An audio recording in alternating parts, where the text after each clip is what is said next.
ಪರಶುರಾಮ್ಗೆ ಸ್ವಾಗತವನ್ನು ಕೋರ್ತೀನಿ. ಇಂದು ದ್ವಿತೀಯ PUC ರಾಜ್ಯಶಾಸ್ತ್ರದಲ್ಲಿ ನಿಮ್ಮ ಅರ್ಧವಾರ್ಷಿಕ ಪರೀಕ್ಷೆಗೆ ಈ ಹಿಂದೆ ನಡೆದಿರ್ತಕ್ಕಂಥ ಪರೀಕ್ಷೆಯ ಒಂದು ಮಾಡೆಲ್ ಕ್ವಶನ್ ಪೇಪರ್ನ ಈ ವರ್ಷ ನಿಮಗಾಗಿ ಪೋಸ್ಟನ್ನು ಮಾಡ್ತಾ ಇದ್ದೀನಿ. ಖಂಡಿತವಾಗಿ ಪ್ಯಾಟರ್ನನ್ನು ನೋಡಿಕೊಡ್ರಿ. ಇದೇ ಪ್ಯಾಟರ್ನಲ್ಲಿ ಪ್ರಶ್ನೆಗಳು ಬರ್ತವೆ ಮತ್ತು ತುಂಬ ಇಂಪಾರ್ಟೆಂಟ್ ಪ್ರಶ್ನೆಗಳಿದ್ದಾವೆ. ನಿಮ್ಮ ಪರೀಕ್ಷೆಗಳಲ್ಲಿ ಈ ಪ್ರಶ್ನೆಗಳು ಸಹಿತ ರಿಪೀಟ್ ಆಗ್ತಕ್ಕಂಥ ಚಾನ್ಸಸ್ ತುಂಬಾ ಇದ್ದಾವೆ. ಇನ್ನೊಂದು ವಿಡಿಯೋದಲ್ಲಿ ನಾನು ನಿಮಗೆ 30+ ಮಾರ್ಕ್ಸ್ಗೆ ಫಿಕ್ಸ್ ಬರ್ತಕ್ಕಂಥ ಕ್ವಶನ್ಸ್ಗಳ ವಿಡಿಯೋನ ಸಹಿತ ಕೊಡ್ತೀನಿ.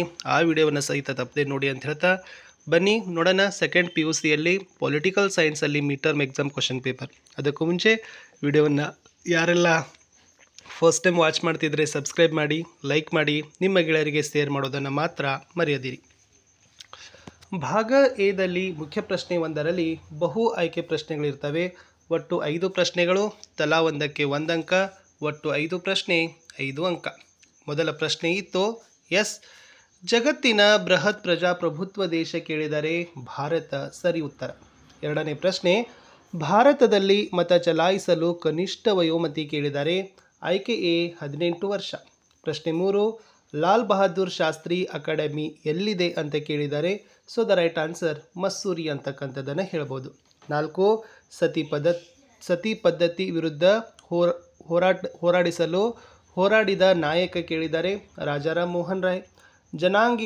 ಜನಾಂಗೀಯತೆಯ ನಾಡು ಅಂತ ಕೇಳಿದರೆ ಸೊ ಜನಾಂಗೀಯತೆಯ ನಾಡು ಯಾವುದಪ್ಪ ಅಂತಂದರೆ ಸೊ ನೀವು ಅದನ್ನು ಕಮೆಂಟ್ ಮಾಡ್ಬೋದು. ಆಸ್ಟ್ರೇಲಿಯಾನು ಅಥವಾ ಆಫ್ರಿಕಾ, ಎರಡರಲ್ಲಿ ಕನ್ಫ್ಯೂಸ್ ಇದೆ.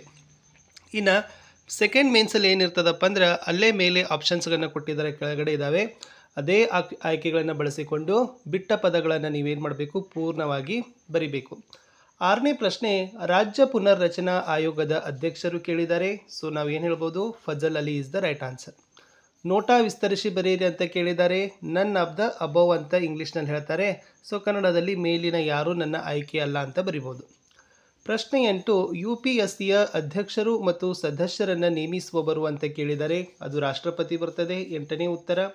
9ನೇ ಪ್ರಶ್ನೆ, ರಾಷ್ಟ್ರೀಯ ಮಹಿಳಾ ಆಯೋಗ ಜಾರಿಗೆ ಬಂದಿದ್ದು ಅಂತ ಕೇಳಿದರೆ ಅದು 1992 ಈಸ್ ದ ರೈಟ್ ಆನ್ಸರ್.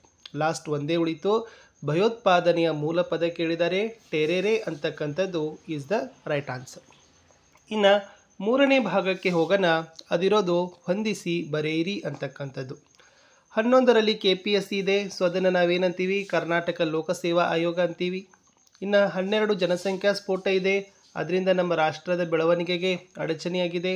ಅಕ್ಷರ ಕ್ರಾಂತಿ ಹೇಳಿದ್ದಾರೆ, ಅಕ್ಷರ ಕ್ರಾಂತಿಯನ್ನು ಹುಟ್ಟಿಸಿದವರೇ ಯಾರಿದ್ದಾರಪ್ಪ ಅಂದರೆ ಎಸ್ ಜ್ಯೋತಿಬಾ ಫುಲೆ ಅವರಿದ್ದಾರೆ. ಓಕೆ, ಮುಂದೆ ಸಂವಿಧಾನದ 312ನೆಯ ವಿಧಿ ಅಂತ ಕೇಳಿದ್ದಾರೆ, ಅದು ಬಂದ್ಬಿಟ್ಟು ಅಖಿಲ ಭಾರತದ ಸೇವೆಗೆ ಸಂಬಂಧಪಟ್ಟಿದೆ. ಇನ್ನು ವೆಸ್ಟ್ ಘಾಲಿಯಾ ಒಪ್ಪಂದ ಇದೆ, ಅದು ನಡೆದಿದ್ದು 1648 is the right answer. S.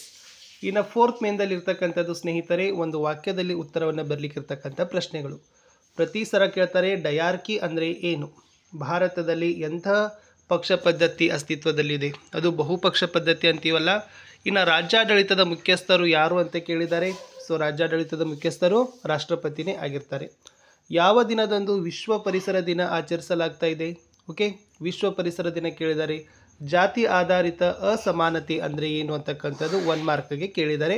5ಕ್ಕೂ 5 ಪ್ರಶ್ನೆಗಳನ್ನು ಕಂಪಲ್ಸರಿಯಾಗಿ ಬರೀಬೇಕು, ಆಯ್ಕೆಗೆ ಅವಕಾಶ ಇಲ್ಲ. ಬಟ್ ಭಾಗ ಬಿದಲ್ಲಿ ಮೇನ್ಸ್ 5ದಲ್ಲಿ ಏನಿದೆಪ್ಪ ಅಂದರೆ ಕೊಟ್ಟ ಪ್ರಶ್ನೆಗಳಿಗೆ 5 ಪ್ರಶ್ನೆಗಳಿಗೆ ನಿಮಗೆ ಏನು ಮಾಡಿದ್ದಾರೆ, 2 ವಾಕ್ಯದಿಂದ 3 ವಾಕ್ಯಗಳಲ್ಲಿ ಬರಲಿಕ್ಕೆ ಕೇಳಿದ್ದಾರೆ. ಸ್ವಲ್ಪ ನೀವು ಮೇಲೆ ಕೊಟ್ಟಿರ್ತಕ್ಕಂಥ ಸೂಚನೆಗಳನ್ನು ಗಮನಿಸಿಕೊಂಡು ಪ್ರಶ್ನೆ ಪತ್ರಿಕೆಯಲ್ಲಿರ್ತಕ್ಕಂಥ ಪ್ರಶ್ನೆಗಳಿಗೆ ಉತ್ತರಗಳನ್ನು ನೀವು ಬರಿತಾ ಹೋಗಬೇಕು. ಪ್ರಶ್ನೆ 21, ಫೆಡರಲ್ ನ್ಯಾಯಾಲಯ ಎಲ್ಲಿ ಮತ್ತು ಯಾವಾಗ ಸ್ಥಾಪನೆಯಾಯಿತು ಅಂತ ಕೇಳಿದ್ದಾರೆ. ಮುಂದೆ ಬಾಂಬೆಯನ್ನು ಎಷ್ಟು ರಾಜ್ಯಗಳನ್ನಾಗಿ ವಿಭಜಿಸಲಾಯಿತು ಮತ್ತು ಅದು ಯಾವುವು. 1935ರ ಕಾಯ್ದೆಯಲ್ಲಿ ಎಷ್ಟು ವಿಧಿಗಳು ಮತ್ತು ಅನುಬಂಧಗಳು ಇವೆ ಅಂತ ಕೇಳಿದ್ದಾರೆ. ಇನ್ನು ಪ್ರತ್ಯಕ್ಷ ಚುನಾವಣೆ ಎಂದರೇನು, ಉದಾಹರಣೆಗಳನ್ನು ಕೊಡಿ. ವಿದ್ಯುನ್ಮಾನ ಮತಯಂತ್ರದಿಂದಾಗುವ 2 ಅನುಕೂಲತೆಗಳನ್ನು ಬರಲಿಕ್ಕೆ ಕೇಳಿದ್ದಾರೆ. ಇನ್ನು ನಾಗರಿಕ ಸೇವಾ ವರ್ಗ ಅಂದರೆ ಏನು, ಆಡಳಿತ ಸೇವೆಯ ಅನಾಮಧೇಯತೆ ಅಂದರೆ ಏನು. ಇನ್ನು ಕೇಂದ್ರ ಸೇವೆಗೆ 2 ಉದಾಹರಣೆಗಳು. ಇನ್ನು ಮರ್ಯಾದಾ ಹತ್ಯೆ ಅಂದರೆ ಏನು ಅಂತ ಕೇಳಿದ್ದಾರೆ. ಬಹಳ ಈಸಿಯಾಗಿರ್ತಕ್ಕಂಥ ಕ್ವಶನ್ಸ್ಗಳನ್ನ ಬರ್ತಾವೆ, ಸೊ ಡೋಂಟ್ ವರಿ, ಸಿಂಪಲ್ ಆಗಿರ್ತಕ್ಕಂಥ ಪ್ರಶ್ನೆಗಳನ್ನು ನೀವು ಪರೀಕ್ಷೆಗಳಲ್ಲಿ ಕಾಣ್ತೀರಿ. ಇನ್ನು 5 ಮಾರ್ಕ್ಸ್ ಕ್ವಶನ್ಸ್ಗೆ ಹೋಗೋಣ. ಇವುಗಳು 6 ಪ್ರಶ್ನೆಗಳಿಗೆ ನೀವು ಉತ್ತರಗಳನ್ನು ಬರೀಬೇಕು. ಮಿನಿಮಮ್ 1 ಪೇಜಲ್ಲಾದರೂ ಬರೀಬೇಕು. ಚೆನ್ನಾಗಿ ಪೀಠಿಕೆ ಪಾಯಿಂಟ್ಸ್ ಎಲ್ಲ ಹಾಕಿ ಉಪಸಂಹಾರ ಅದು ಹಾಕಿ 1 ರಿಂದ 1.5 ಪುಟದಷ್ಟು ನೀವು ಬರೆದ್ರೆ ನಿಮಗೆ 5ಕ್ಕೆ 5 ಅಂಕಗಳನ್ನು ಕೊಡ್ತಾರೆ. ಪ್ರಶ್ನೆ 30 ಕೊಟ್ಟಿದ್ದಾರೆ. ಭಾರತದ ನಕ್ಷೆಯನ್ನು ನೋಡ್ರಿ, ಭಾರತದಲ್ಲಿರ್ತಕ್ಕಂಥ ಪ್ರಸ್ತುತ ರಾಜ್ಯ ಮತ್ತು ಕೇಂದ್ರಾಡಳಿತ ಪ್ರದೇಶಗಳನ್ನು ಪಟ್ಟಿ ಮಾಡಿ ಅಂತ ಕೇಳಿದ್ದಾರೆ. ಅವರೇ ಒಂದು ಇಂಡಿಯನ್ ಮ್ಯಾಪ್ ಕೊಟ್ಟಿದ್ದಾರೆ. ಅದರಲ್ಲಿರ್ತಕ್ಕಂಥ ಎಲ್ಲ ರಾಜ್ಯಗಳ ಹೆಸರುಗಳು, ಎಲ್ಲ ಕೇಂದ್ರಾಡಳಿತ ಪ್ರದೇಶಗಳ ಹೆಸರುಗಳನ್ನು ಬರೆಯೋದು ಇಷ್ಟು ಈಜಿ ಕ್ವಶನ್ ಎಲ್ಲಿ ಸಿಗೋದಿಲ್ಲ. ಇನ್ನು 1947ರ ಈ ಭಾರತ ಸ್ವಾತಂತ್ರ್ಯ ಕಾಯ್ದೆಯ ಮುಖ್ಯಾಂಶಗಳನ್ನು ವಿವರಣೆ ಮಾಡಲಿಕ್ಕೆ ಕೇಳಿದ್ದಾರೆ.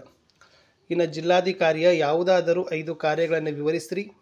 ಕೇಂದ್ರ ಸಂಪುಟ ಕಾರ್ಯದರ್ಶಿಯ ಬಗ್ಗೆ ಟಿಪ್ಪಣಿ ಬರಲಿಕ್ಕೆ ಕೇಳಿದ್ದಾರೆ. ಇನ್ನು ದಲಿತ ಚಳುವಳಿಗೆ ಕಾರಣಗಳು ಯಾವುವು, ಕಾರ್ಮಿಕ ಚಳುವಳಿಗೆ ಕಾರಣಗಳಾವುವು, ಪ್ರಮುಖ ಪರಿಸರ ಚಳುವಳಿಗಳ ಬಗ್ಗೆ ಟಿಪ್ಪಣಿ ಬರೀರಿ, ಜಾತಿ ಆಧಾರಿತ ಅಸಮಾನತೆಗೆ ಪರಿಹಾರಗಳನ್ನು ತಿಳಿಸ್ರಿ, ಭ್ರಷ್ಟಾಚಾರಕ್ಕೆ ಕಾರಣಗಳನ್ನು ತಿಳಿಸಿ ಅಂತಕ್ಕಂಥದ್ದು ವೆರಿ ಈಸಿ ಮತ್ತು ಬಹಳ ಪಾಯಿಂಟ್ಸ್ಗಳು ಸಿಗ್ತಕ್ಕಂಥ ಪ್ರಶ್ನೆಗಳನ್ನು ಕೊಟ್ಟಿದ್ದಾರೆ. ಆರಾಮಾಗಿ ನೀವು ಬರೆದು ಏನು ಮಾಡ್ಬೋದು, ಹೆಚ್ಚು ಅಂಕಗಳನ್ನು ಗಳಿಸ್ಬೋದು. ಇನ್ನು ಲಾಸ್ಟ್ ಭಾಗ ಡಿದಲ್ಲಿರ್ತಕ್ಕಂಥ 4ರಲ್ಲಿ ಕೇವಲ 2 ಪ್ರಶ್ನೆಗಳಿಗೆ ಉತ್ತರಗಳನ್ನು ಬರೀಬೇಕು. 2.5ರಿಂದ 3 ಪುಟದಲ್ಲಿ ನಿಮ್ಮ ಉತ್ತರಗಳು ಇರಬೇಕು. ಕ್ವಶನ್ ಚಾಯ್ಸ್ ಮಾಡುವಾಗ ಯಾವ ಪ್ರಶ್ನೆಗೆ ಹೆಚ್ಚು ಪಾಯಿಂಟ್ಸ್ಗಳಿದಾವೆ ಅದರ ಮೇಲೆ ನೀವೇನು ಬರೀಬೇಕಾಗ್ತದೆ. ಪ್ರಶ್ನೆ 30 ಭಾರತ ಚುನಾವಣಾ ಆಯೋಗದ ಕಾರ್ಯಗಳನ್ನು ವಿವರಿಸಲಿಕ್ಕೆ ಕೇಳಿದ್ದಾರೆ. 40ರಲ್ಲಿ ರಾಜಕೀಯ ಪಕ್ಷಗಳ ಕಾರ್ಯಗಳನ್ನು ಕೇಳಿದ್ದಾರೆ. 41ರಲ್ಲಿ ರಾಷ್ಟ್ರ ನಿರ್ಮಾಣದ ವಿವಿಧ ಅಗತ್ಯಾಂಶಗಳನ್ನು ವಿವರಿಸಲಿಕ್ಕೆ ಕೇಳಿದ್ದಾರೆ. ಲಾಸ್ಟ್ ಕ್ವಶನ್ ಅದ ಕೋಮುವಾದಕ್ಕೆ ಕಾರಣಗಳು ಮತ್ತು ನಿವಾರಣೋಪಾಯಗಳನ್ನು ಬರೀರಿ ಅಂತ ಕೇಳಿದ್ದಾರೆ. ಭಾಳ ಈಸಿಯಾಗಿರ್ತಕ್ಕಂಥ ಕ್ವಶನ್ ಪೇಪರನ್ನು ಇರ್ತದೆ. ಸೊ ಅದ್ರ ಬಗ್ಗೆ ಏನು ಡೋಂಟ್ ವರಿ ಮಾಡ್ಕೊಳ್ಳಿಕ್ಕೆ ಹೋಗಬೇಡಿ. ಬಟ್ ಪ್ರಶ್ನೆಗಳನ್ನು ಆಯ್ಕೆ ಮಾಡಿ ಬರುವಾಗ ನೀವು ಹೆಚ್ಚು ಪಾಯಿಂಟ್ಸ್ಗಳು ಸಿಗಬೇಕು, ಆ ಥರನಾಗಿರ್ತಕ್ಕಂಥ ಬರೀರಿ ಅಂತ ಹೇಳ್ತಾ ಸೊ ಈ ವಿಡಿಯೋವನ್ನು ನಾನು ಇಲ್ಲಿಗೆ ಮುಗಿಸ್ತೀನಿ. ಇಲ್ಲಿಯವರೆಗೆ ವಿಡಿಯೋವನ್ನು ವೀಕ್ಷಿಸಿದ್ದಕ್ಕಾಗಿ ಧನ್ಯವಾದಗಳು. ನಮ್ಮದೇ ವಾಟ್ಸಪ್ ಚಾನಲ್ ಅದ, ಟೆಲಿಗ್ರಾಮ್ ಗ್ರೂಪ್ ಅದ, ಲಿಂಕನ್ನು ವಿಡಿಯೋದ ಡಿಸ್ಕ್ರಿಪ್ಷನ್ ಬಾಕ್ಸ್ನಲ್ಲಿ ಕೊಡ್ತೀನಿ. ಸೊ ಅವುಗಳಿಗೆ ಬಂದು ಜಾಯ್ನ್ ಆಗೋದನ್ನು ಮಾತ್ರ ಮರೆಯದಿರಿ. ಬೇರೆ ಎಲ್ಲ ವಿಷಯಗಳ ವಿಡಿಯೋಗಳಿದ್ದಾವೆ. ಸೊ ಒಂದು ಪ್ಲೇಲಿಸ್ಟ್ ಇದೆ, PUC first and second year question paper ಅಂತಲೇ ಒಂದು ನಾವು ಪ್ಲೇಲಿಸ್ಟ್ ಮಾಡಿದ್ದೀವಿ. ಆ ಪ್ಲೇಲಿಸ್ಟ್ ಲಿಂಕಲ್ಲಿ ನಿಮಗೆ ಎಲ್ಲ ವಿಡಿಯೋಗಳು ಸಿಗ್ತವೆ ಅಂತ ಹೇಳ್ತಾ ಇಲ್ಲಿಯವರೆಗೆ ನೀವೆಲ್ಲ ವಿಡಿಯೋವನ್ನು ವೀಕ್ಷಣೆ ಮಾಡಿದ್ದೀರಿ. ಸೊ ಬೇರೆ ವಿಡಿಯೋದ ವಿಷಯಗಳನ್ನು ಸಹಿತ ಪ್ರಶ್ನೆ ಪತ್ರಿಕೆಗಳನ್ನು ನೋಡಿ ಚೆನ್ನಾಗಿ ಅಂಕಗಳನ್ನು ಗಳಿಸಬೇಕು ಅಂತ ಹೇಳ್ತಾ ನಾನು ಸಿಗ್ತೀನಿ 30+ ಫಿಕ್ಸ್ ಮಾರ್ಕ್ಸ್ ಕ್ವಶನ್ನ ವಿಡಿಯೋದಲ್ಲಿ. ಅಲ್ಲಿಯವರೆಗೂ ಟೇಕ್ ಕೇರ್, ಬಾಯ್.